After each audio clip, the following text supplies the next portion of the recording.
and the edge. Now let's take a look at the three hero hybrid offerings: Azure Arc, Azure Stack, Azure IoT.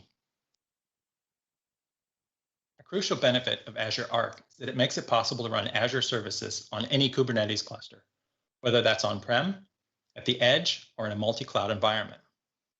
Currently, two data services, Azure SQL Database and Azure Database for Postgres Hyperscale, are available, with more data services, AI services, and app services to come.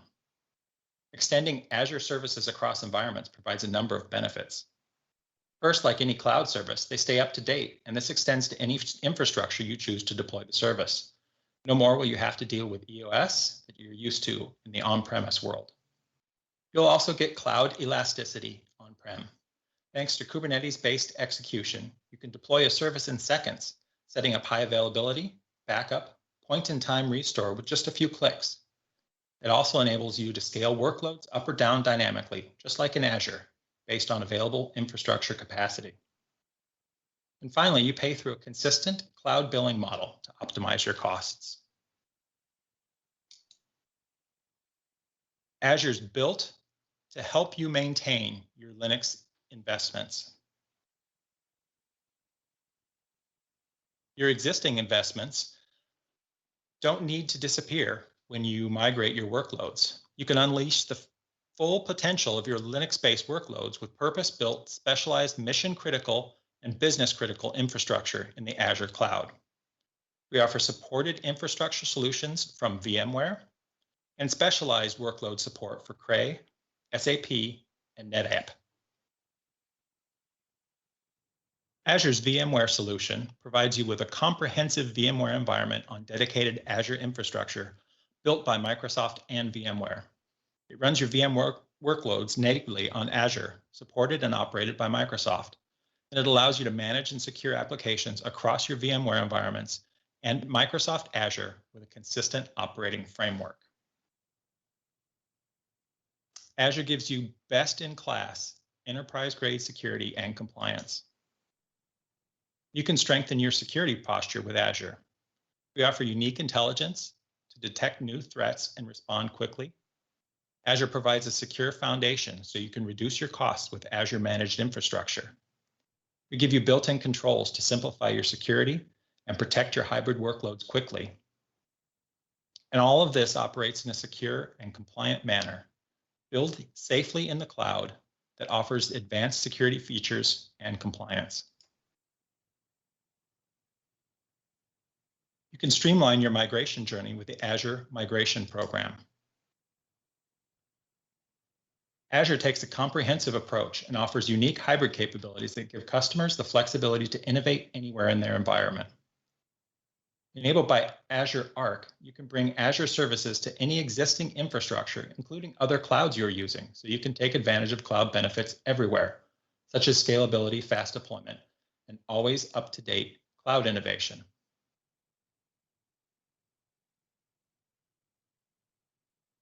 Azure Migrate lets you discover machines in your environment using agent-based or agentless methods with an appliance or a CSV upload.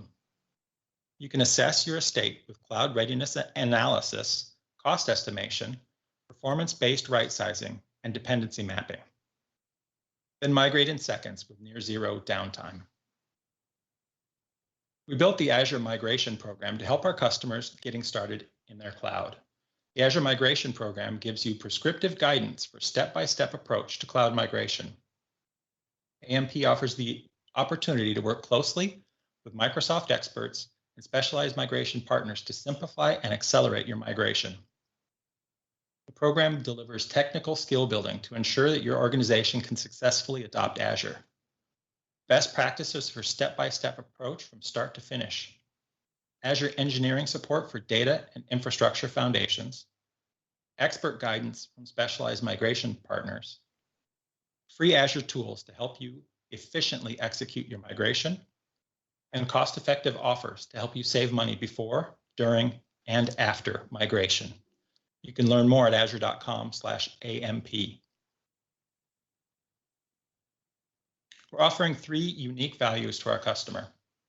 Over 50% of the Azure VM cores are running on Linux, and we're continuously investing in Linux and open source world to make sure that the experience of running Linux-based workloads are seamless. Being a neutral technology provider, we have strong partnerships with Linux distribution publishers such as Red Hat, SUSE, and Canonical to build co-developed applications, Azure tuned kernels, and we jointly support our customers when they choose to run their Linux support on Azure. They can enjoy one ticket solution experience. The top 100 Microsoft customers using Azure are running their mission-critical workloads in a heterogeneous environment, and we're contributing back to upstream Linux and open source and community to ensure the best experience possible. You can see an overview of Linux on Azure on our website, azure.microsoft.com/en-us/overview/linux-on-azure. In the first module, we talked about the options for Linux and open source technologies on Azure. Now in the second module, we'll look at how to start moving your workloads to Azure. Let's get started. Module 2, we're going to talk about your deployment options for Linux on Azure. We'll discuss preparing for cloud adoption using our concept of landing zones and the Azure Migrate tool. We'll give you a migration roadmap and some demonstrations and talk about best practices. To deploy virtual machines and virtual machine scale sets on Azure, you have a lot of options. You can run Linux and Windows workloads with a wide variety of sizes to fit your workload. We offer up to 416 virtual CPUs and 12 terabytes of memory. You can use these for application servers, database servers, web servers, or utility servers. Azure App Service allows you to rapidly scale your application using our platform. It's a managed platform that lets you run Windows, Linux, or containers, and it gives you deployment slots for zero downtime, letting you switch from one application deployment to another. You can use these to meet security, performance, and compliance requirements for high-demand web applications.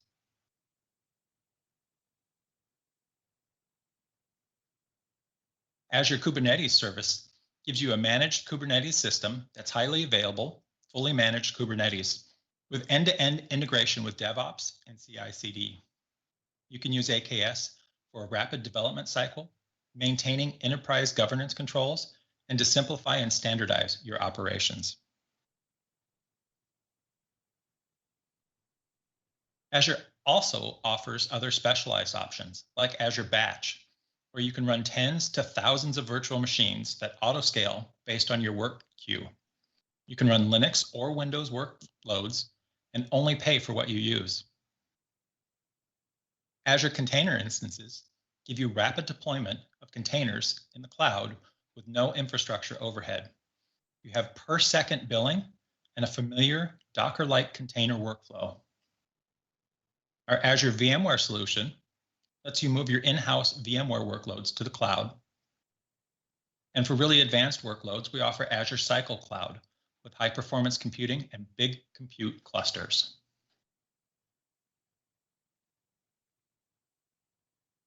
In order to develop a cloud adoption strategy, you need to define and document your motivations. Meet with key stakeholders and executives to document the motivation behind cloud adoption. Document your business outcomes. Engage motivated stakeholders and executives to document the specific required business outcomes. Develop a business case. Create your business case to validate the financial model that supports your motivations and outcomes. And then choose the right first project. Your cloud adoption project will help align motivations and technical effort. The above steps can help you document your business strategy efficiently. This approach helps you drive adoption efforts that capture targeted business value in a cross-functional model. Then you can map your cloud adoption strategy to specific cloud capabilities and the business strategies to reach your desired state of transformation.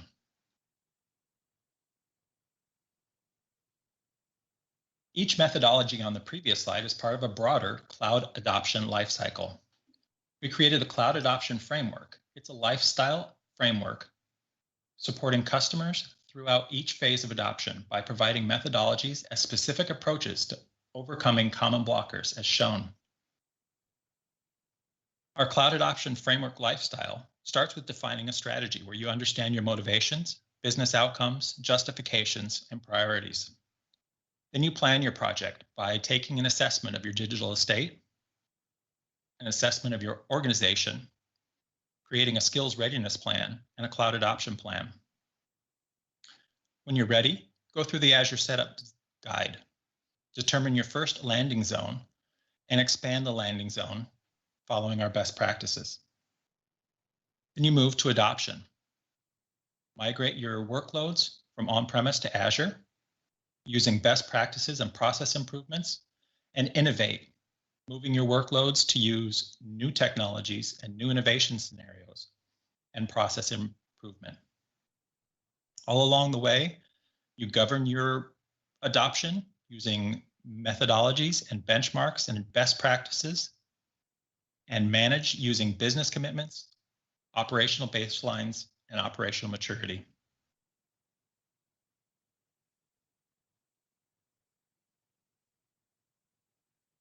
So let's talk about Azure landing zones.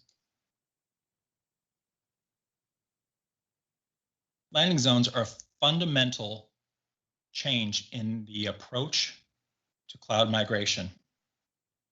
By choosing a landing zone, you're not just moving a specific workload to the cloud, you're moving the workload and its surrounding dependencies to the cloud at the same time.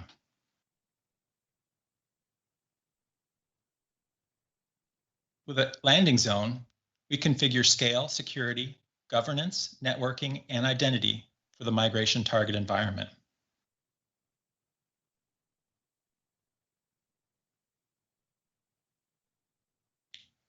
Azure Migrate is a collection of tools available in the Azure portal to start, run, and track your migration to Azure. These tools allow you to perform an assessment of workloads prior to migration. You can determine the dependencies of your workloads and ongoing migrated workload costs. We offer support for ISV offerings for assessment and migration from several external vendors.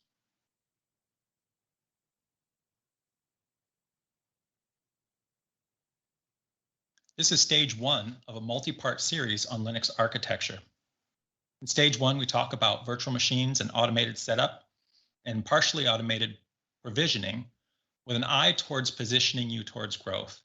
In later stages, we'll add load balancers, virtual machine scale sets, backups, and disaster recovery, containerization and orchestration, and end with security, monitoring, and CI/CD.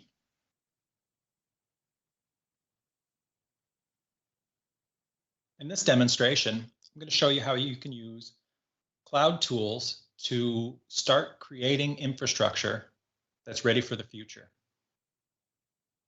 I'm going to demonstrate using the Azure portal, and I'm going to get a Cloud Shell directly in the portal so that I don't even have to install machine-specific technology on my laptop.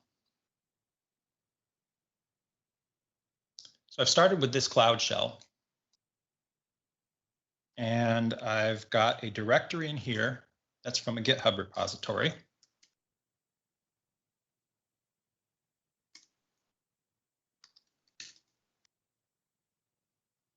Let's take a look at what's inside.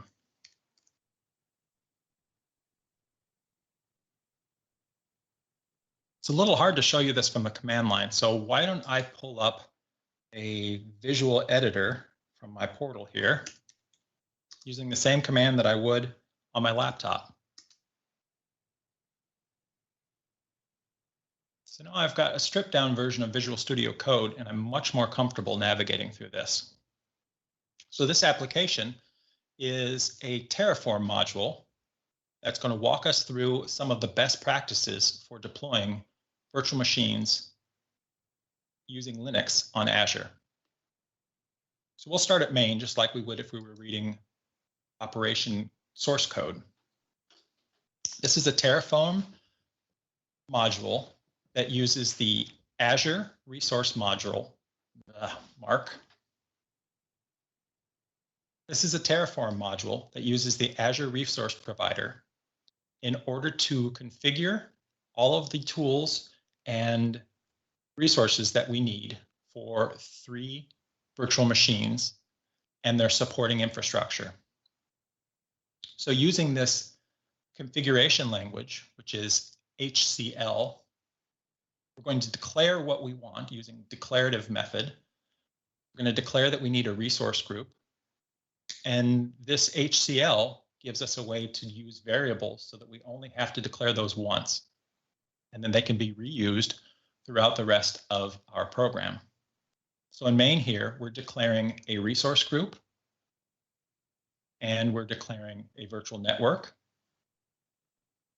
and a subnet.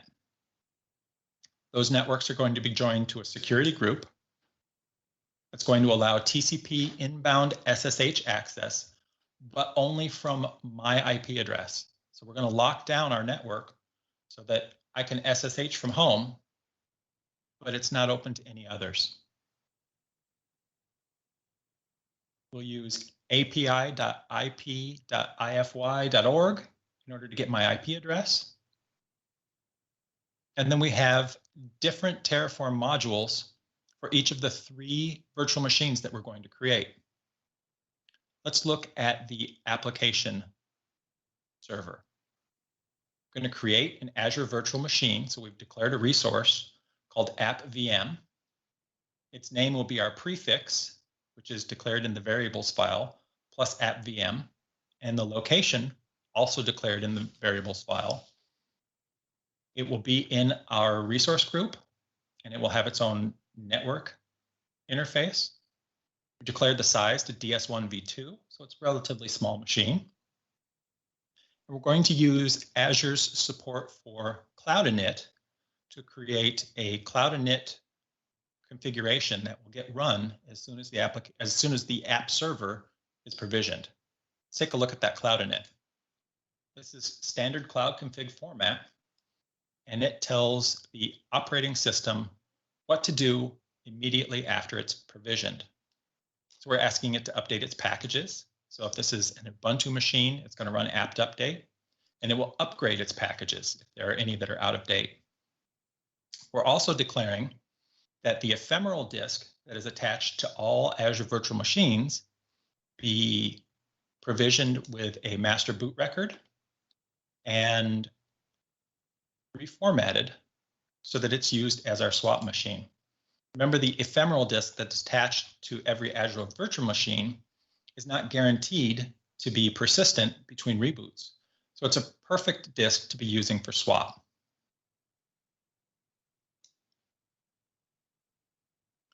We'll also create an operating system disk called app.os disk that is read and write cached on premium storage. And we'll use the Ubuntu server at its latest version for the operating system image that will be installed on the machine. We'll create an admin account using the username and password declared in our variables file. We'll disable password authentication, so it will require SSH keys for access. Those SSH keys will be pulled from our variable file.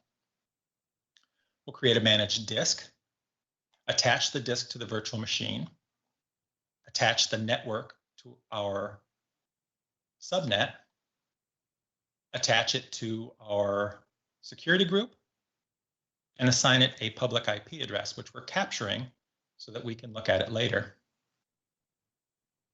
We'll associate the network interface to our network security group so that any changes we make to network security in the Azure portal will be applied to the entire group of virtual machines. And we'll store the IP address for that app server. The web server looks very similar. Same specifications. The only difference in the web server is that we're using a different cloud config. In this cloud config, we've asked it to install Nginx. And then our database server, similar specifications and setup.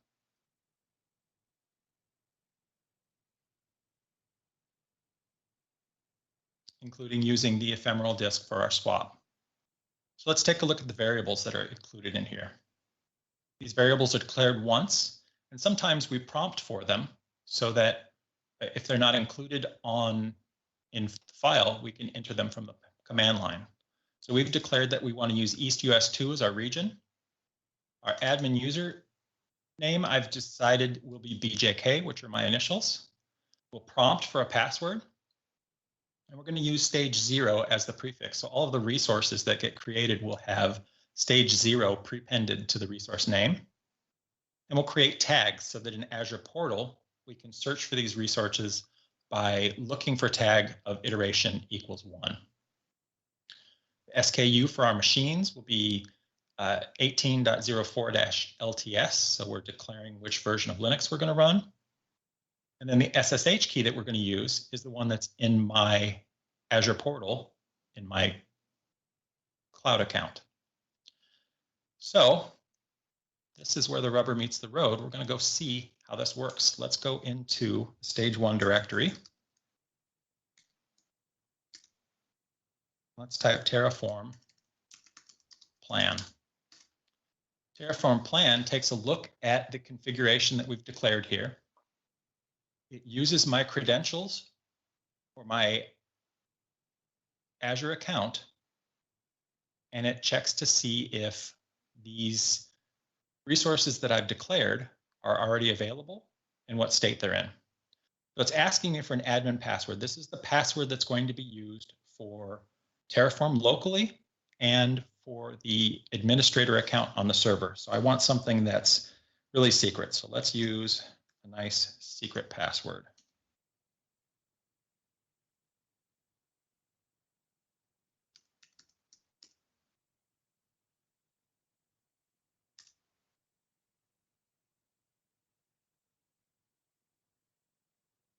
All right, that went by really fast. So let's go back and look and see what Terraform told us.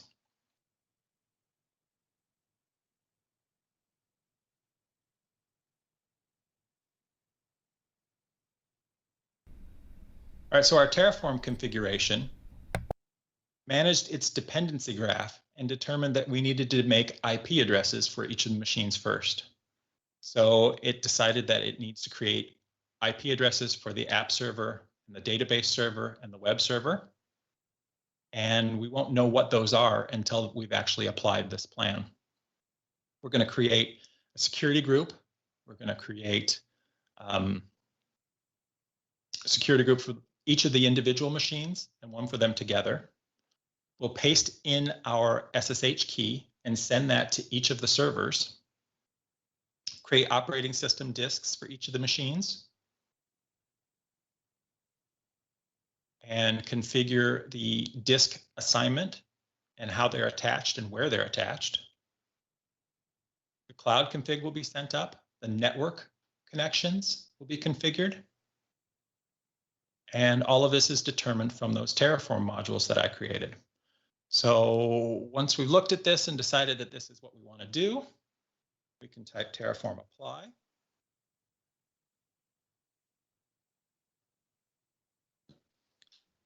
And once again,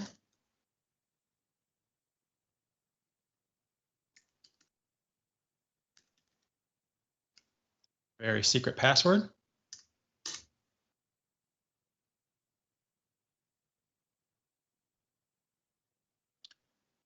Now, Azure Terraform has once again looked at our resources and determined what we need to apply. So it's asking for a confirmation that this is what we want to do. So I'll type yes. And it will start applying that configuration to my Azure environment. Starts by creating the resource group, IP addresses, disks, network security groups, application security groups. All of those get created in parallel while possible and sequentially where not possible.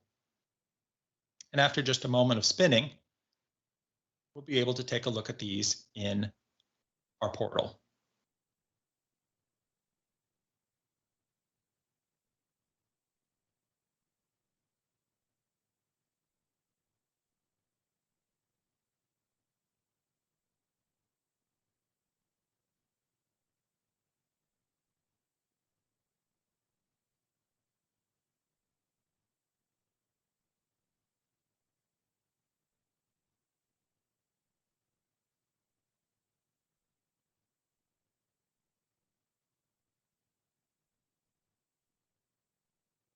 Virtual machines are now created and the disks are being attached to them.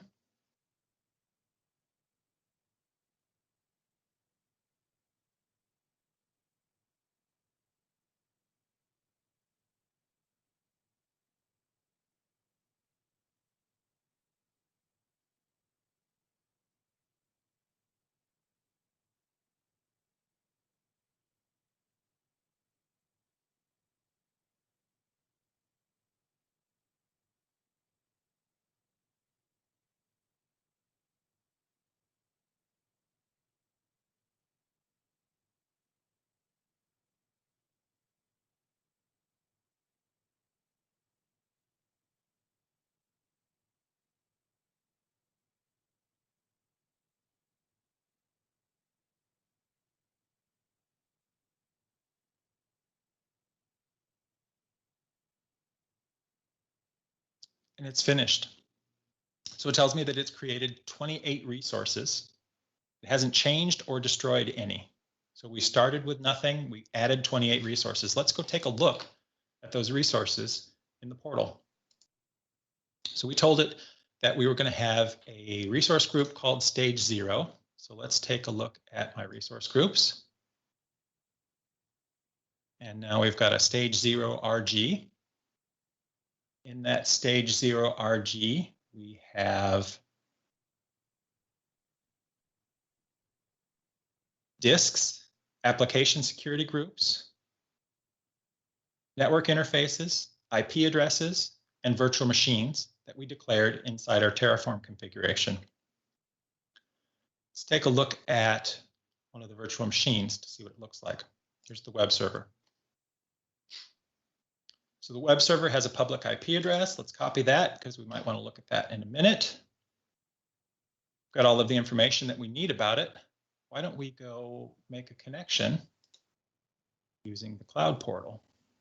So in our cloud shell, you can type SSH.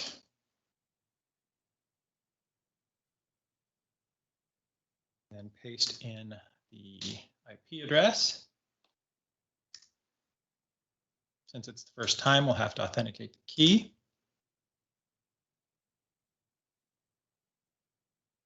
And you can see that we've got a machine that's already provisioned for us. Let's see what's running. It installed Nginx like we asked it to. Let's do an apt update. Everything's fresh, so the apt update and apt upgrade worked. And the machine is humming along quietly. So using this declarative method for creating our infrastructure, we've built a system where we can declare the things that we want and then change them as we need to over time. And future modules will evolve this infrastructure to make it more secure, more redundant, more reliable. And we can keep the infrastructure pieces that we've created here and just mold them over time. So we don't have to restart from scratch every time we want to change. We'll just create additions to our Terraform configuration. So if we're done with this, we probably want to get rid of these virtual machines so we don't have to pay for them. So let's go into our Stage 1 directory.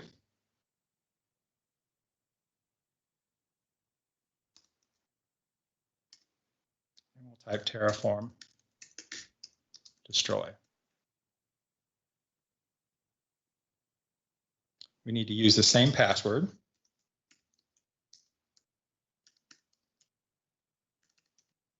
Fortunately, I picked one that's really hard to guess. And now we need a confirmation. Are you sure you really want to destroy this infrastructure? Yes. So in reverse order, it's going to destroy all of the pieces that it provisioned. And we can watch them disappear on the screen. So that concludes the demonstration. So let's talk about some of the best practices that we just looked at. Running Linux on Azure is really simple, but there are some tricks that you can use to get the best performance and best use of your dollars. So we're going to use the ephemeral disk that is created with every Azure virtual machine for our swap. The ephemeral disk isn't guaranteed to save its contents between reboots, so it's a perfect use for our swap partition. Any application storage that we want to have, we're going to use a data disk. We used premium storage data disks that are managed on Azure so that we have great performance.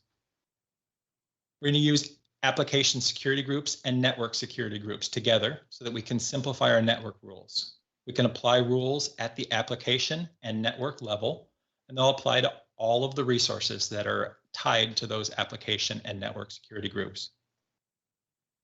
We restricted remote access to a specific external IP, which was my IP address. So nobody could get into that machine over SSH except for me. You can also use subnets or multiple IP addresses to restrict those. We used tags when we created our infrastructure so that we can easily search for infrastructure that's assigned to a specific project or a specific time frame. And we used a declarative tool like Azure Resource Manager or Terraform to manage our infrastructure. This allows us to grow the infrastructure over time and make simple changes using DevOps practices.